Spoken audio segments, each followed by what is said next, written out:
Okay, Paul asks, why is there such an uproar with Trump declaring Jerusalem as the capital of Israel? Also, what makes our president deciding such a thing as official in any sense? It's a bit confusing. I did see on this that Trump let apparently there's a 6-month extension all the way back to the late 90s on moving the capital to Jerusalem, and we have to choose to disregard that. What you're talking about is moving the embassy to Jerusalem. Right. Right. And so Jerusalem was captured by Israel in 1967. They almost, they made Jerusalem their capital. And so the capital of Israel already is Jerusalem, as far as the Israelis are concerned. What's happened is the rest of the world has not recognized that. In fact, I don't know if there's anybody that's recognized it. I don't think so. I didn't even check that out. But the United States specifically has not recognized Jerusalem as the capital of Israel, and so we have our embassy in Tel Aviv.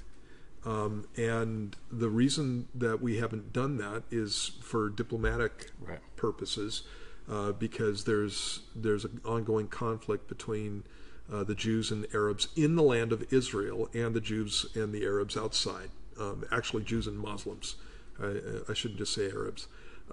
Outside of Israel. And so what the diplomats have decided is that Jerusalem's too big of a hot button issue to just decide by recognizing it as the capital of Israel.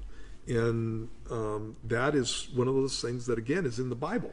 There's a passage in the book of Zechariah that talks about that in the last days. Basically, Jerusalem is going to be a hot potato. Let me get there and I'll read it to you. It says in verse 2 of Zechariah chapter 12, "Behold, I will make Jerusalem a cup of drunkenness to all surrounding peoples when they lay siege against Judah and Jerusalem. It shall happen in that day that I will make Jerusalem a very heavy stone for all peoples. All who would heave it away will surely be cut in pieces, though all nations of the earth are gathered against it." And it's talking specifically about a battle against Jerusalem, but this whole idea that Jerusalem is the center of world conflict, the center of world controversy, is something that's clearly taught in Scripture. And so that's what this is about. I just saw an article where Erdogan said, he's the president of Turkey, he said, recognizing Jerusalem, the United States recognizing Jerusalem is a red line for Muslim peoples. And I don't know, this is just the way I'm built, but if I was President Trump and a Muslim leader said that to me, I'd go, I recognize it right now. But obviously, I'm a believer, and Jerusalem in fact is the capital of Israel, and they get to make their capital whatever they want. Part of the problem with Israel is that with what's going on in Israel is that every government in the world, basically has a say on what they're supposed to be doing with their country, and so, I'm not, somebody who looks at a group of people and say right or wrong, I don't care, that kind of stuff. But if they want Jerusalem to be their capital, the only reason for not doing that is because it's going to foil any Middle East peace plan that the United States comes up with, or that other countries come up with.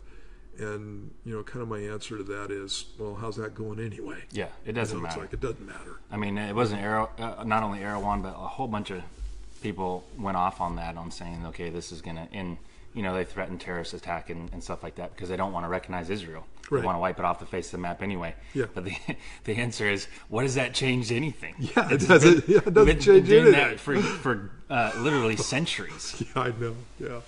And so, and we got people who are all worried about that and that kind of thing, and not the United States not doing something because a group of people said that we're gonna cause you all kinds of, we're gonna do terrorist attacks, or we're not going to have any dealings with you or whatever. I understand that there's some consequences to that, and so if Turkey wants to go that direction, if Turkey wants to say we're not going to have any dealings with the United States anymore, guess where they're going anyway? Mm-hmm. Come on. Yeah. So I did see, though, that Trump let that waiver expire, though, so it does look like he is going to push it towards Israel. Well, I didn't read a whole lot on that, so I don't know a lot. But it looked to me like what he was saying was he deferred the whole moving of the embassy thing, and what he was talking about was recognizing Israel or Jerusalem as a capital. And so those are two different issues. Yeah.